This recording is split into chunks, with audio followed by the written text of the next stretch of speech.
dimanche 13 juillet arène nationale lu xew ñu ne drapeau bi ñu ngi ko dippee Aziz Ndiaye ku wootee ñu ne Ndiaye production moo woote ma ne ko Ndiaye production lii rëy na de mu ne waaw dëgg lii la lamb doon xaar ak lu lamb jug taxaw ne waaw grand combat Tapha Mbeur war a dajeeg Diop numéro 2 gaay naan ko Diop 2 muy drapeau Aziz Ale Ndiaye combat spécial jeex jàmm Boy Waranka loolu du yomb de drapeau Bawol lay doon troisième combat Mbeng Mboro fils de Lirou drapeau xew-xew lamb billet loge 15 000 annexe loge 10 000 supporter 5 000 pay-per-view lay doon ci seen affiche.com dimanche 13 juillet ca arène nationale sponsor officiel ETDR établissement Touba Darou Rahman Sunubet port autonome de Dakar Huile Jador Kewel Info et Ndiaye Global Business Company ci Tapha Mbeur Diop 2 lu lamb di leen dégg ba ca kaw kon daan na ko Diop 2 daan na jeex jàmm.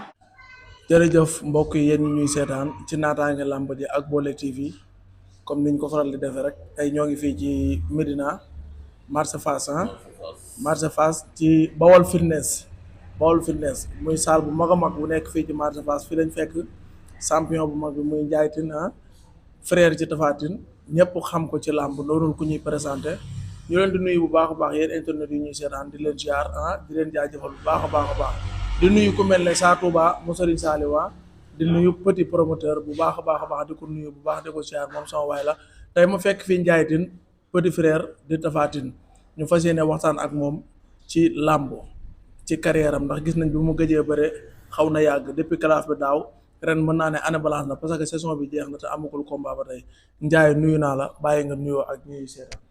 waa Diop ziar naa la di la magal di nuyu sa caméraman di bëggee waa Bawol gi yëpp waaw di leen ziar di leen ñaanal jàmm ñoom ñëpp waaw di nuyu waa Ndakaaru Fass Colobane Gueule Tapée Rebeuss yëpp waaw maa ngi leen ziar bu wér di nuyu Sénégal gi yëpp waaw waa diaspora bi yëpp maa ngi leen di ziar waaw di nuyu sama famille di nuyu sama yaay di nuyu sama papa di nuyu sama soxna bu baax ak sama doom waaw maa ngi leen di ziar bu wér.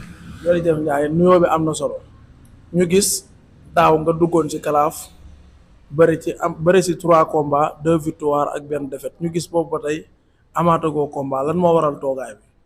waaw toogaay bi li ko waral xëy na ndogalu yàlla rek mais parce que li ñu war ñu ngi ci ñu ngi entraîné matin soir di toog di xaar combat mais combat moom moo ñëwagul quoi mais léegi rek bu soobee yàlla dina am affaire yi moom moo demee nii booy xool daaw ñu ngi toog ci 3 combats ren bu ñëwee demee nii dañuy sant yàlla quoi te xam ne mooy loolu waaw noonu la demee.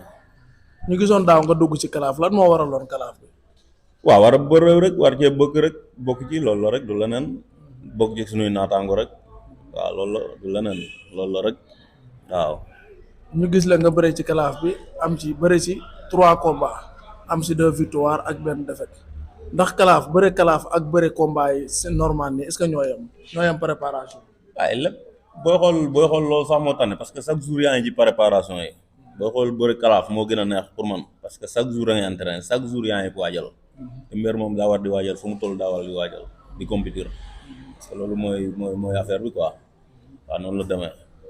ci biir kalaaf bi dugub bi nga duggoon ci kalaaf bi daaw bëre ci amoo dara loo si réccu ci kalaaf bi wala benn jafe-jafe boo ci am. non amoo ci benn jafe-jafe xanaa li ma ci ñàkk ñaari combat yi ma ci ñàkk rek moom laa ci regretté moom ma ci metti quoi mais à part ça moom naa sax dëgg parce que lu bon apporter na ma dara waaw loolu quoi noonu la demee. ñaari combat yi nga ci ñàkk ban moo la ci gën a bett. non Caatu Yoff bi moom ñoom ñaar yëpp a ma bett ñaari combat yi yëpp. ñoo ma ci gën a bett. waaw bu Caatu Yaraax bi bett na ma bu Caatu Yoff bett na ma waaw parce que dama yaakaar mooy loolu mais xam nga rek lamb ni mu tëddee mën ngaa pare lépp yaa ma gën a xam bu de jour loo defit du safe. lan nga jàpp ne moo la xañ combat yooyu noonu. war a ñàkk rek. waaw du sama yaafu du sama ñàkk a mën a bëre du sama néew doole waaw dama xam ne dama war a ñàkk rek ñàkk waaw loolu la rek xëy na jour boobu yàlla ñoom la àndal loolu la rek du leneen wallaahi. après combat yi reconnaître benn erreur boo xam ne def nga ko ci biir combat yi. waaw xam nga boo deful erreur moom doo daanu quoi lamb moom boo deful erreur doo daanu mais lépp jàngat la rek waaw loo ci jóge rek da ngay xamaat da ngay gën a yéewaat gën a xamaat ba léegi duñu la ci daan loolu la rek waaw noonu la demee. mais toogaay boo bëree gi yaakaar naa ne léegi mu mat at yaa ngi toog bëri woo promoteurs yi ñoo démarché wul combat Ndiaye Tine wala adversaires yi ñoo adversaires yi nga war a bëreel ñoo bañ a jël Ndiaye Tine. non démarché nañu sama combat ba tey wax dëgg mais yàlla dogal mu taxaw mais dox nañu samay combat yu bëri waaw mais mooy loolu. yow ak kan ñoo jubóo quoi. yow ak kan lañuy dox. bari na Albouri dox nañu suñu combat ak moom mais déggoowuñu woon quoi waaw loolu moom ci suñu diggante ak promoteur bi la woon quoi. problème mu kase la woon. waaw xam naa loolu la rek. waaw mais à part ça moom mooy loolu quoi. Albouri ak yeneen yu bëri sax. ak kan. bari na mais coolul. waaw.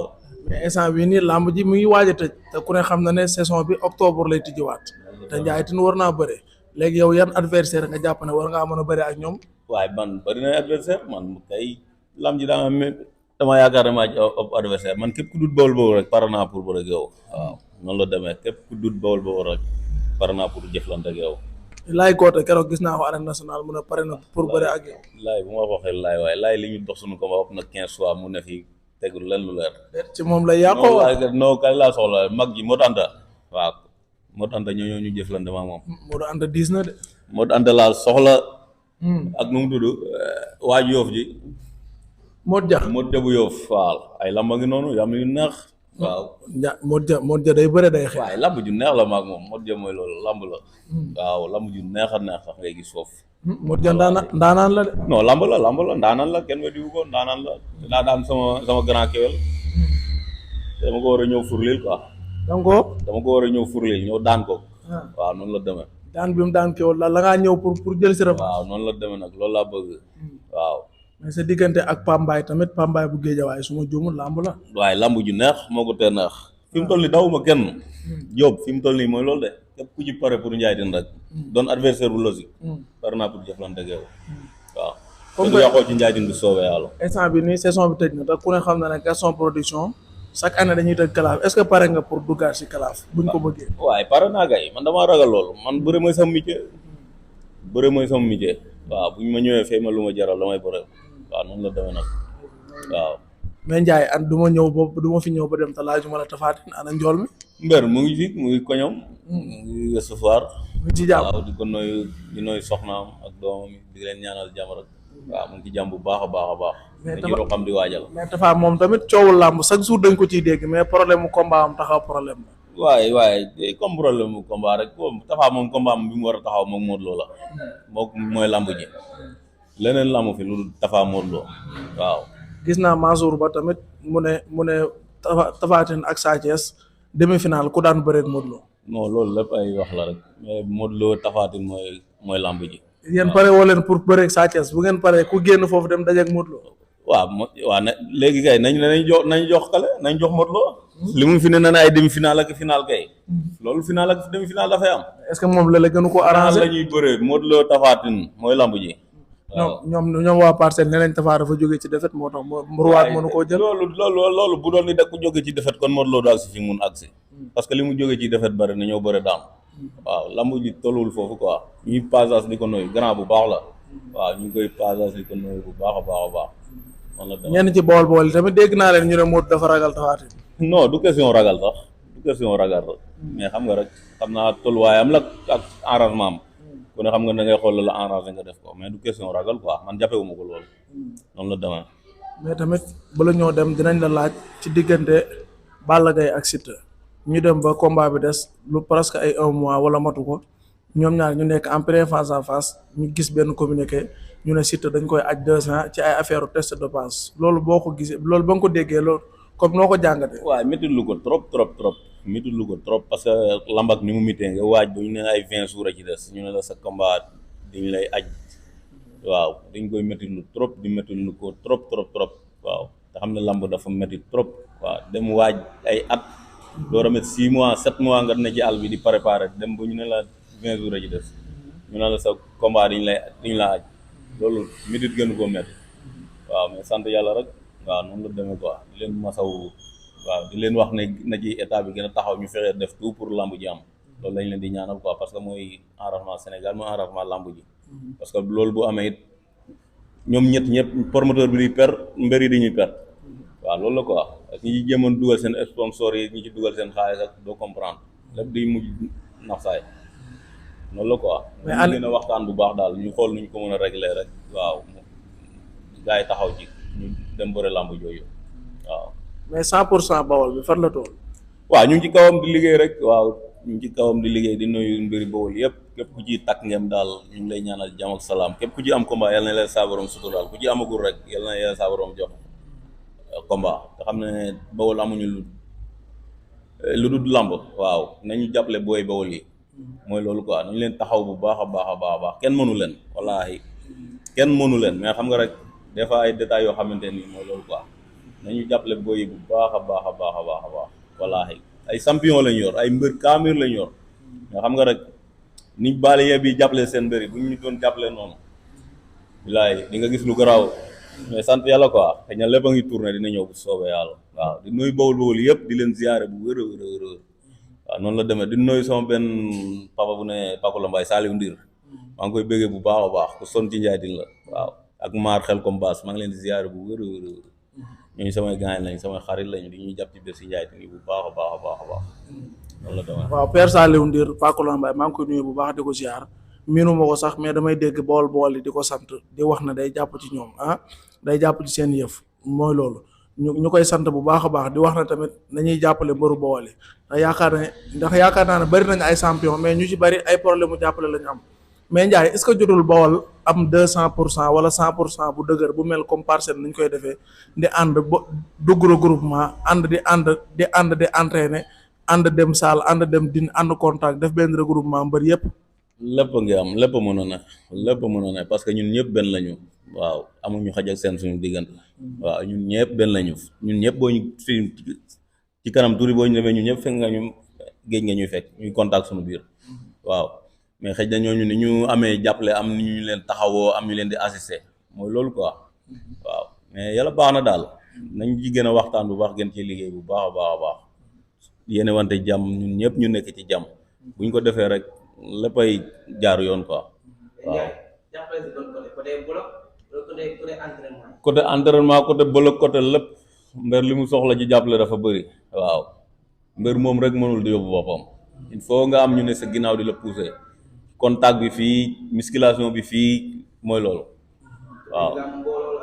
waaw ak mbooloo bi ak coow bi xam nga lamb moom coow la quoi waaw xam nga rek lamb moom coow la ñu boole supporters yi yëpp bokk boole doon benn bu ku ci am combat ñoom ñëpp ñu tàkk jóg ñëw topp sa ginnaaw yàlla suturaa la da lay motiver yow nga gën a xam li ngay bokk ak gën a xam li ngay def wallaahi mais yàlla baax na quoi. nañu gën a jàppale gars yi bu baax a baax a baax. mais ani mbay guy gi.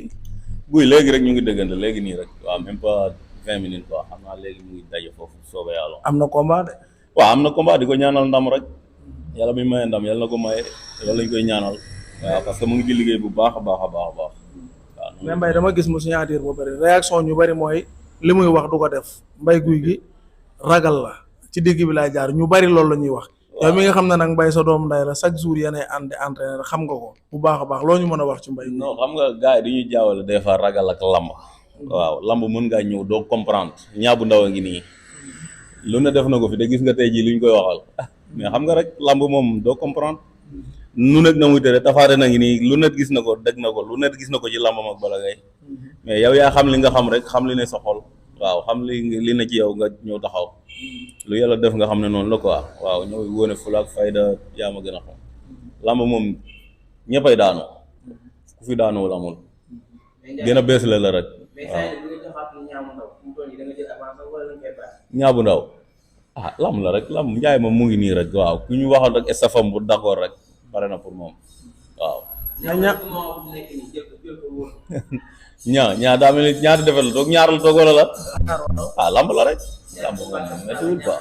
mais combat capital la. mais ñaabu ndaw dañoo gis mu bëre ba pare en tant que jeune boo xam ne mën naa ne ci buntu làmbam loolu la nekk mu bëre am defet mu doon defet bu ko métti waa Géejawaay yëpp. ñu gis ko mu def déclaration ne day bàyyi bëri. loolu boo ko déggee. non loolu xam naa pression lamb ji moo ko jàpp rek ak affaire yi ak fi mu lamb ji fi ko lamb ji toll woon moo tax mu waxee noonu rek mais xam naa ne bàyyiwul di neexaat di ko wax ne ndaw la li ne ci kanam moo fuuf mbër mu ne daanu na fi ci tàng-tàng bi nga ne bàyyi naa bëre man bi ma daanoo jour boobu dama noon lamb moom dama koy tege ne mais lamb la rek da ngay ñëw gars yi waxaat ak yow rek nga ñëw ne ati li nga newoon waaw di ko encouragé te ko xam ne lamb noonu la ku ne daanu na fi waaw loolu la moo fi mujj daanu ku ne daanu na fi champion bu ne daanu na fi waaw noonu la demee.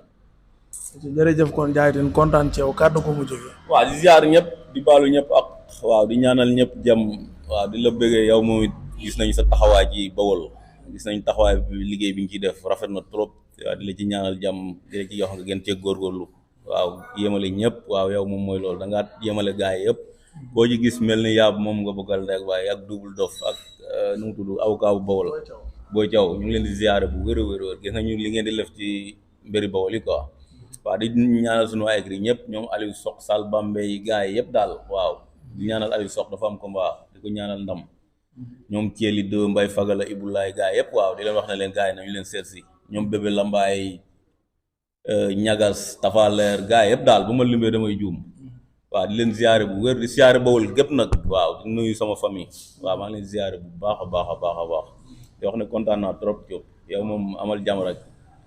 ayca jërëjëf kon moo ngi noonu Ndiaye Tine ñu kontaan ci yow bu baax a baax a baax di kontaan ci képp koo xam ne yaa ngi doon seetaan ci naataange làmb ji ak Bolle TV di la jaajëfal bu baax a baax di wax kontaan nañ ci yéen ba beneen yoon ci beneen numéro jërë ngeen jëf.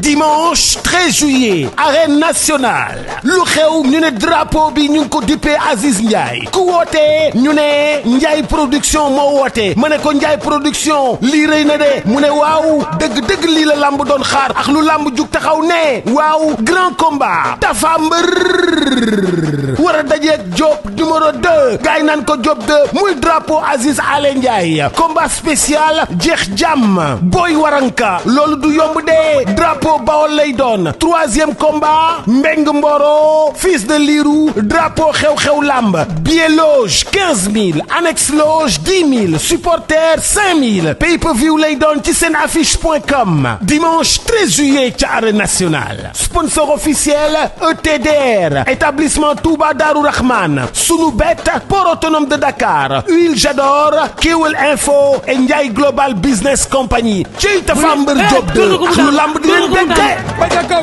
kon daan na ko Diop 2 daan na jeex jàmm